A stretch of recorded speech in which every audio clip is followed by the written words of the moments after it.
Hello there, hope you all are having a wonderful weekend. Welcome back to Warhammer 3, where the competitive scene is burning bright in the fires of Naphtha. It's a new form of flame-filled warfare as the Chaos Dwarfs and Cathay burninate the countryside and burninate the peasants. We are into the semi-finals of the Ladies' Quest tournament as ODM the Green One, under the banners of Miao Ying, faces off against MTK JMG and the Legion of Osgore. Both factions are very capable in land battle, though Cathay naturally has a bit more restrictive unit roster to choose from for the moment, feature that should change when the shadows come creeping sometime in August. The Storm Dragon, Miao Ying, has Earthblood, Missile Mirror, and Talons of the Night, backed up by a powerful gunpowder core consisting of 3 Grand Bombards and 3 Iron Hail Gunners. Nothing too fancy here for the green one. It is a very wide combined arms build that has a splash of everything, while Miao will have to carry a heavy load. 3 Iron Pagoda Cavalry, positioned somewhere on the flanks and in the rear, but for the most part, the killing power is in that gunpowder and the Storm Dragon. Across the way, 2 Great Taurus will bear Demon Smiths into battle, Deathcaster with Spirit Leech and Reforge to heal the Iron Demon chugging down below. Opposite him is a Sorcerer Prophet of the Lore of Fire, Burning Head and Cascading Fire Cloak with the Blood Chalice of Darkness, which heals him every time an enemy mage casts a spell on a 90-second cooldown, which keeps him very survivable. Down below is an Infernal Ironsworn core supported by the Blazing Beards of Bazarak, very elite and heavily armored Napalm bomb throwers that can be exceedingly difficult to kill or rout, and they are currently being targeted by the Grand Bombards on the other side. Pretty useful unit to take off the field if you can manage it. And anchoring their right is the Demon's Tongue, a flame-throwing Churchill crocodile that has never felt more imposing, because its nozzles properly fire on the charge now, and it has been given the Hellbound trait for perfect vigor and physical resist. Really intimidating and impactful unit, and a joy to watch, which is a big reason why we're casting this replay. So, as the battle gets underway, the pressure's on the Dawizar here to close into melee. 3 cannons could snipe out the tank, the Taurus casters, or of course, whittle down the Ironsworn quite effectively, so they're going to double time it into grenade range and start that skirmish phase. Naked Burning Head in the background will miss its intended target as Iron Hail Gunners scurry out of the way in time. And interesting to note, there are no Fireglaves, Artillery, or Blunderbuss units for the Chaos Dwarfs, which means the Storm Dragon can get aggressive here and potentially delay 1 or more elite infantry from advancing without having to worry about getting shot up. Here comes the Cav. Jade Lancers with a frontal charge start cutting through the chaff. Wolf Riders are prowling nearby though, and on the other flank, the Iron Demon with its prow-mounted Flame Spewer will begin the barbecue in earnest. Meanwhile, Mother Meowist will begin her metamorphosis, transitioning directly into dragon form, her true form. Common tactic, of course, is to plunge down into melee, then cast a Talons of Night directly on top of her dragon form to slow and purge with those rending claws. And it is very difficult for infantry to move through that vortex, so that would be a good way to give the infantry and the Iron Hail Gunners more time to fire before the Ironsworn can make contact, because they're virtually guaranteed to win the infantry fight.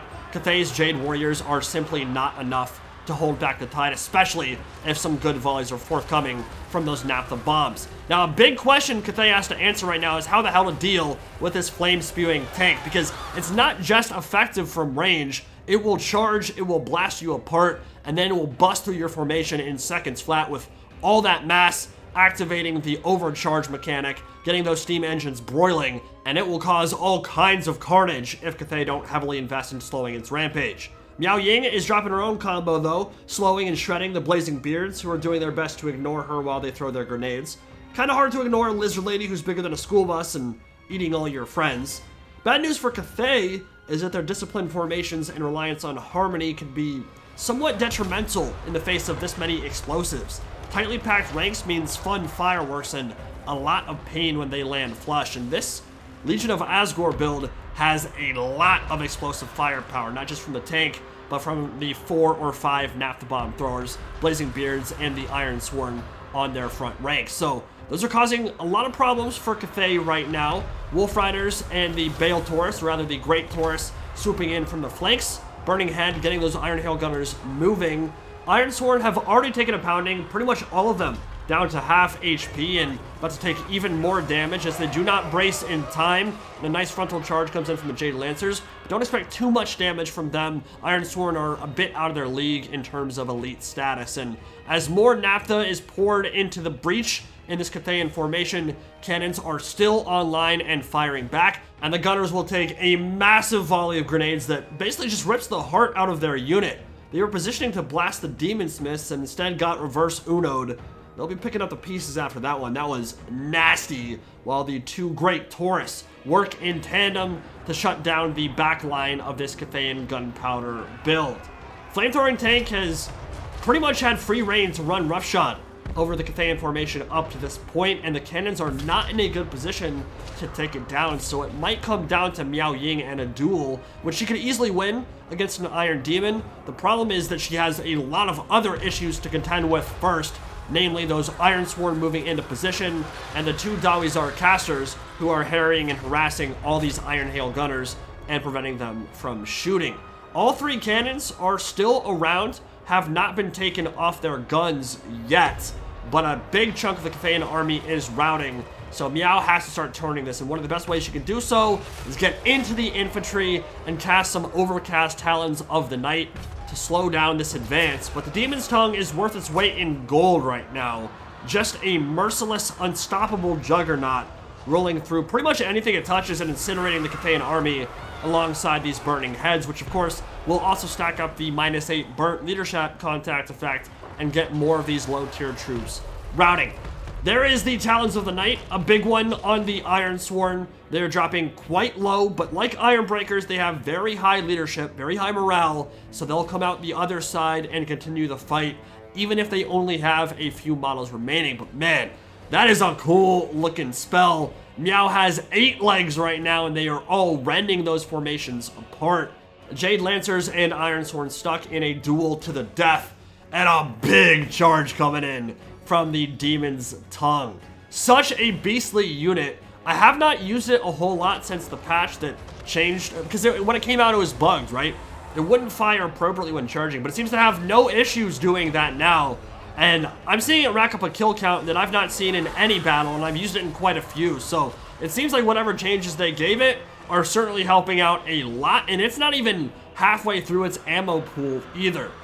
I think Cathay needs to send some Jade Lancers and Miao Ying to deal with it, because if they continue to let it run roughshod over the army, I think it will literally solo carry the game. Cathay has not invested much in trying to kill it up to this point. Of course, the Iron Hail Gunners would have loved to shoot it up, but the Demon Smith had heals that would have counteracted some of those volleys anyway, and of course they had so many tools for getting into the rear that this is beginning to look a little bit lopsided, even though the balance bar is saying it's fairly even at the moment. But this can turn so quick. If they're able to snipe out the Sorcerer Prophet and maybe force that Demon Smith to land as well, they could quickly rout two of the most important single entities on the Dawizar side, and Miao Ying is stomping her way over as well. So they've got mass, they've got bodies, they've got not elite cavalry, but certainly knights that are able to handle themselves in melee. And if Miao Ying comes over here in time, oh, this could be a big turn though. Burning Head, -8 leadership contact effect, and a rear charge from the Demon's Tongue is going to precipitate a mass rout, and that turned real fast. It was looking good for Cathay there. They had the Demon Smith and a Sorcerer Prophet where they wanted them, but they were tanky enough to survive that initial impact. Miao Ying was a little bit too late, and JMG set up a gorgeous combo with the well-timed tank in the flank, flammable from that flare gun, Burning Head, Terror Bomb, and then all those Jade Lancers were near the edge of the map anyway, so they won't be able to return. That is a painful loss for Miao Ying. Fight to the death over in the infantry side of the battlefield. Tons of peasants swarming forth into the Ironsworn, who are entirely surrounded, but they're Ironsworn. They don't care. They're like, poor fools, we can now attack in every direction. And as a Talons of the Night comes down and kills off some more Ironsworn on this side, the tank and the two casters are chasing after Miao Ying in Storm Dragon form. Cathay still has bodies on the field, still got troops, and they still have a pretty healthy Miao who could get healthier. She casts some more Earthbloods, and I've never seen that. That is quite the fireworks display. Flamethrower trying to hit the dragon as she flies above. I think the 2 Tauruses might be able to take her if she doesn't get some infantry support, though. So she's going down into melee, looking to get some help from her peasants down below. And 618 in, it looks like Miao Ying and the northern provinces are just going to straight up concede. They're saying, we don't have the tools required to take this battle. We've got a long 5-game series ahead of us. Might as well save some energy and end it, and I don't fully blame them there. Now, obviously, I'd like to see the end. I'd like to get some more cinematics of the cool shots of the Taurus ripping things up and the tank blowing up formations, but not to be. This is competitive. They got to do what they got to do. Interesting game. Really great performance from that tank. 226 kills on all this fodder on the Cathayan side, and the double Taurus certainly worked out. Gave the Chaos Dwarfs a lot of ways to pressure the back line. I would have been interested to see the Righteous Lances of Wei Jin in that battle, and if that unit could have potentially turned things around. Think about it. They'll beat Taurus Casters 1v1. They can rear charge Bull Centaurs to turn a fight alongside Jade Lancers.